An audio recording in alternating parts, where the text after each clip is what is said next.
जय Shri Mahakal friends, welcome back to my channel. मैं हूं न्यूमेरो अतुल। फ्रेंड्स, आज बात करेंगे कुंडली के 6th हाउस की और जानेंगे कि जब 6th हाउस में केतु प्लेस हो जाते हैं तो वो हमें किस तरह का रिजल्ट्स वहां देते हैं। फ्रेंड्स, कुंडली का 6th हाउस यानी कि रोग ऋण शत्रु का घर, रोग ऋण शत्रु को 6th हाउस से देखा जाता है। अब जानते हैं कि केतु यहाँ प्लेस हो जाते हैं तो वो हमें किस तरह के रिजल्ट्स देते हैं। फ्रेंड्स, जब 6th हाउस में केतु प्लेस होते हैं तो केतु की जो 3 दृष्टियाँ होती हैं, 5वीं, 7वीं और 9वीं, तो जिन भी भाव पर, जिन हाउस पर केतु की दृष्टि पड़ती है और उन हाउस में जो ग्रह बैठे हुए होते हैं, केतु उनसे बहुत ज़्यादा प्रभावित होता है। 6th हाउस का केतु इतना ज़्यादा प्रभावित होता है कि वो बिल्कुल उन्हीं की तरह एक्ट करना चाहता है। जैसे उदाहरण के तौर पे 6th हाउस में केतु बैठे हुए हैं, 6th हाउस से उनकी 5वीं दृष्टि पड़ती है 6, 7, 8, 9, 10th, यानी कि 10th हाउस पे। तो 10th हाउस में जो भी ग्रह बैठा होगा और वो जिस भी तरीके से काम कर रहा होगा, पॉजिटिव, नेगेटिव, उच्च का, नीच का, तो उसी तरह से केतु भी एक्ट करना चाहते हैं, उससे इतने ज़्यादा प्रभावित हो जाते हैं। उसी तरह जब 7th, जो 7वीं दृष्टि इनकी पड़ेगी, वो पड़ती है मोक्ष के घर पर। मोक्ष में जो ग्रह बैठा होगा, जिस तरीके से एक्ट करेगा उससे भी प्रभावित होंगे। उसी तरह जो 9वीं दृष्टि पड़ती है इनकी धन भाव पर, तो बिल्कुल उसी की तरह एक्ट करना चाहेंगे जो धन भाव में ग्रह बैठा हुआ है। तो ये केतु की एक खासियत होती है कि कॉपी कैट जिसे बोलते हैं, कि एक तरह से कॉपी करना चाहते हैं, इतने ज़्यादा प्रभावित हो जाते हैं जहाँ पर इनकी दृष्टि पड़ती है 10th हाउस, 12th हाउस और 2nd हाउस। तो इन तीनों जो हाउस हैं उसमें जो ग्रह बैठे हुए हैं तो उनसे बहुत ज़्यादा प्रभावित होते हैं, पहली चीज़। दूसरी बात, केतु 6th हाउस में बैठते हैं तो रोग ऋण शत्रु का घर है, तो सबसे पहले तो शत्रु का घर है, तो इन्हें कभी पता ही नहीं चलेगा कि इनका शत्रु कौन है। बिल्कुल अनजान हो जाते हैं, कौन इनका दुश्मन है, कौन इनके पीछे स्कीमिंग कर रहा है, कौन इनके पीछे षड्यंत्र रच रहा है, कभी पता नहीं लगा पाते। तो ये कहीं ना कहीं एक नेगेटिव इफेक्ट है। रोग की बात करें तो ऐसी रहस्यमय बीमारियां की जो पकड़ में नहीं आती, डॉक्टर पकड़ ही नहीं पा रहा है, पेट में दर्द हो रहा है, क्यों हो रहा है समझ ही नहीं आ रहा है, तो कुछ इस तरह की जो नेगेटिविटी है रोगों से जुड़ी, वो इनके साथ होती है। साथ ही साथ जो ऋण होता है, ऋण इसलिए ले लेते हैं, कर्जा इसलिए इनके ऊपर चढ़ जाता है क्योंकि मैंने आपको पहले ही बताया कि 10th हाउस, 12th हाउस और 2nd हाउस, इसमें जो ग्रह बैठे हैं उनसे प्रभावित होते हैं, उनकी तरह एक्ट करना चाहते हैं।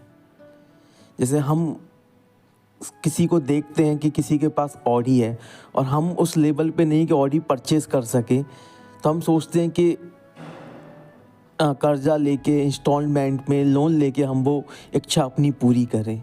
तो इस तरीके से जो होता है कि अपनी इच्छा पूर्ति करने के लिए ये लोन लेते हैं, कर्जा लेते हैं, तो इस तरीके से जो कर्जा है वो इन पर चढ़ने लगता है। तो ये 3 चीज़ें जो हैं तो थोड़ी नेगेटिव हैं, वो केतु यहाँ पर एक्टिव कर देते हैं इन चीज़ों को। लेकिन अब पॉजिटिव बात करते हैं कि पॉजिटिविटी में क्या करते हैं केतु यहाँ पर। यहाँ बैठे केतु आपसे कंटिन्यूअस एफर्ट करवाते हैं, आप एक्शन लेने पे मजबूर हो जाते हैं, कुछ ना कुछ एक्शन आप लेते हैं, इनपुट देते रहते हैं, यानी क्रियाशीलता जो होती है उसको बढ़ा देते हैं। और जब आप कोई क्रिया करेंगे तो उस पर प्रतिक्रिया आना स्वाभाविक है। इसीलिए 6th हाउस में बैठे केतु की जो 5वीं दृष्टि पड़ती है वो 10th हाउस पर पड़ती है, यानी कि कर्म भाव पर। तो ऐसा व्यक्ति कभी भी बेरोजगार नहीं होता, कभी भी अनएम्प्लॉय नहीं होता, कुछ ना कुछ ऐसा व्यक्ति करता ही रहता है। तो उसका जो कार्य क्षेत्र है वो हमेशा उसे सकारात्मक परिणाम देता है, क्योंकि कार्य क्षेत्र पे कंटिन्यूअसली 6th हाउस के केतु की दृष्टि पड़ती है और केतु कुछ ना कुछ करना चाहता है। 6th हाउस का केतु कुछ ना कुछ करना चाहता है, उसकी जिज्ञासा बहुत ज़्यादा है, तृप्त होना चाहता है, पैसे कमाना चाहता है, ग्लैमर चाहता है, तो कुछ ना कुछ करना चाहता है। तो 6th हाउस का केतु उन सभी लोगों के लिए बहुत अच्छा है कि जो लाइफ में सोचते बहुत ज़्यादा हैं लेकिन एक्शन नहीं ले पा रहे हैं। तो अगर गोचर के दौरान उनकी कुंडली में 6th हाउस में केतु प्लेस हो जाता है तो वो खुद देखते हैं कि उनकी लाइफ में सडनली चेंज आने लगता है, कि जो वो इमेजिनेशन कर रहे थे, जो प्लानिंग कर रहे थे, वो फिर एग्जीक्यूट होने लगती हैं। तो हमारी जो प्लानिंग है वो एग्जीक्यूट होने लगती हैं, धरातल पे हम काम करने लगते हैं। ये एक सबसे बड़ा बेनिफिट मिलता है 6th हाउस के केतु का। दूसरा बेनिफिट, जब केतु की 7वीं दृष्टि पड़ती है 12th हाउस पे यानी कि मोक्ष के घर पर, जो कि केतु का खुद का घर है, तो इसीलिए केतु यहाँ पर फिलॉसफिकल माइंडसेट क्रिएट कर देता है व्यक्ति के अंदर। व्यक्ति मैनिपुलेशन करने लगता है, कैलकुलेट करता है अपने कर्मों को, और हमेशा उसका जो चिंतन मनन होता है वो इन चीज़ों पे होता है कि उसे क्या करना चाहिए जिससे उसकी लाइफ ठीक हो जाए, उसे तृप्ति मिले, उसे मोक्ष मिले। तो 6th हाउस का जो केतु होता है व्यक्ति के अंदर पॉजिटिविटी जो होती है उसे जनरेट करता है, नेगेटिविटी निकालता है, सोसाइटी के प्रति, इस दुनिया के प्रति, इस ब्रह्मांड के प्रति एक ऐसा माइंडसेट देता है कि यार उसे लाइफ में जो भी करना है पॉजिटिव करना है, अच्छा करना है, किसी का दिल नहीं दुखाना है, हमेशा दूसरों के काम बनवाने हैं। क्योंकि यहाँ बैठा केतु व्यक्ति को रियलाइज़ करा देता है कि ये जो सृष्टि है ये क्रम प्रधान है, हम जैसा बीज बोएंगे वही हमें काटना पड़ेगा।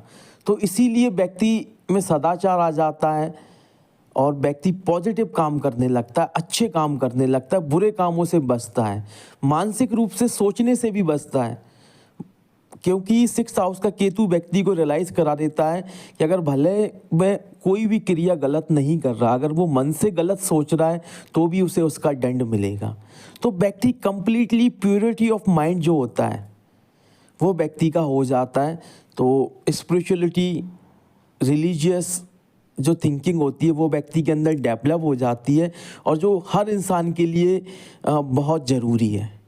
जिनकी कुंडली में बाय डिफ़ॉल्ट बर्थ से ही अगर 6th हाउस में केतु है उससे ऐसे परिणाम मिलते हैं। साथ ही साथ जिन लोगों की लाइफ में जो स्पिरिचुअल चेंज आते हैं, धार्मिक चेंज आते हैं, कि जो लोग नॉनवेज खाते हैं छोड़ देते हैं, ड्रिंक कर रहे हैं, ड्रिंक करना छोड़ दिया, ईश्वर को मानने लगे हैं, इबादत कर रहे हैं, पूजा कर रहे हैं, तो वो तभी आता है जब 6th हाउस में केतु उनके प्लेस हो जाता है गोचर के दौरान।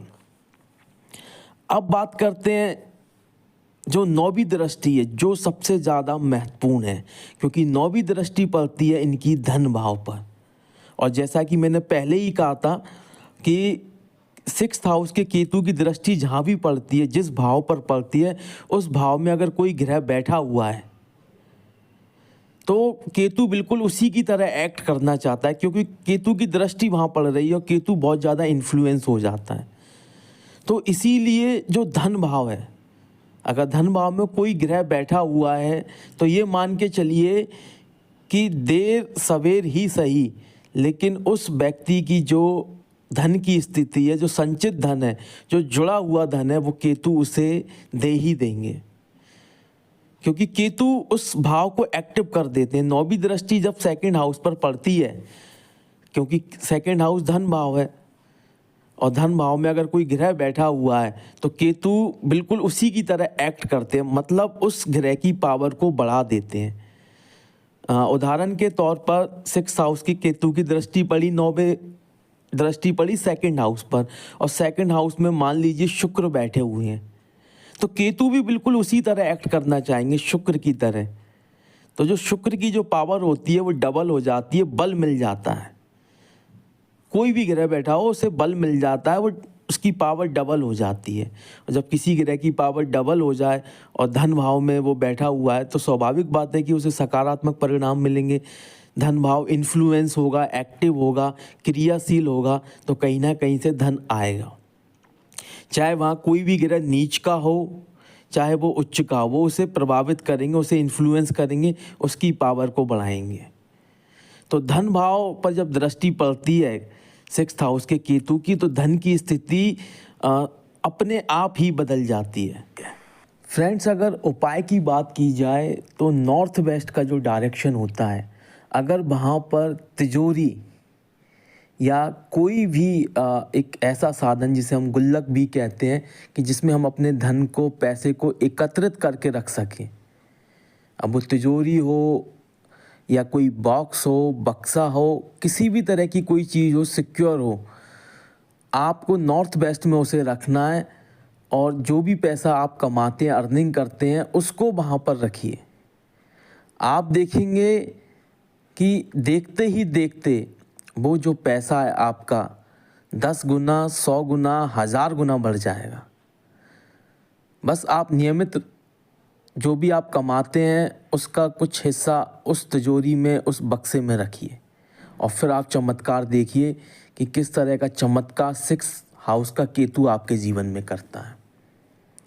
साथ ही फ्रेंड, अगर आप बहुत ज़्यादा नकारात्मकता महसूस करते हैं, क्योंकि 6th हाउस में केतु है आपके, और अगर आपका चंद्रमा कमज़ोर स्थिति में है तो मन आपका कमज़ोर होगा, या गुरु आपका कमज़ोर स्थिति में, या कोई ऐसा ग्रह जो कमज़ोर स्थिति में नीच का है, ख़ास तौर पे चंद्रमा, गुरु या शुक्र, अगर ये कमज़ोर स्थिति में, अगर ये नीच के हैं तो व्यक्ति को थोड़ी सी मानसिक जो शांति होती है वो नहीं मिलती है, और जब तक हमारा मन शांत नहीं होगा हम अच्छे तरीके से कोई भी क्रिया नहीं कर सकते हैं, एक्शन नहीं ले सकते हैं। तो इसीलिए इसका जो उपाय होता है वो ये होता है कि आपकी छाया जो होती है वो आपको दान करनी है। एक मिरर लीजिए, एक कांच लीजिए, कांच में अपने आप को देखिए और उसे किसी ज़रूरतमंद को आप दान कर दीजिए। या फिर जो तेल होता है, तेल में अपनी परछाई को देखिए और उस तेल को दान कर दीजिए। इन 2 तरह के दान से जो 6th हाउस का केतु होता है वो ऑटोमेटिकली एक पॉजिटिविटी जो है वो जनरेट करता है, और जो रोग, ऋण, शत्रु आपकी मानसिकता को जो कमज़ोर कर रहे होते हैं, आपके जीवन में जो नकारात्मकता ला रहे होते हैं, उस नकारात्मकता से आपको राहत मिलती है और आपकी लाइफ में सकारात्मकता आती है। सो फ्रेंड्स, अब मैं अपनी वाणी को यहीं विराम दूंगा। अगर वीडियो में दी गई जानकारी आपको पसंद आई है तो वीडियो को लाइक करें, वीडियो को शेयर करें, ताकि और भी लोगों को जो महत्वपूर्ण जो एस्ट्रोलॉजिकल ज्ञान है वो मिल सके, और चैनल को सब्सक्राइब करना ना भूलें। तो मिलते हैं नेक्स्ट वीडियो में। Till then, goodbye and जय श्री महाकाल।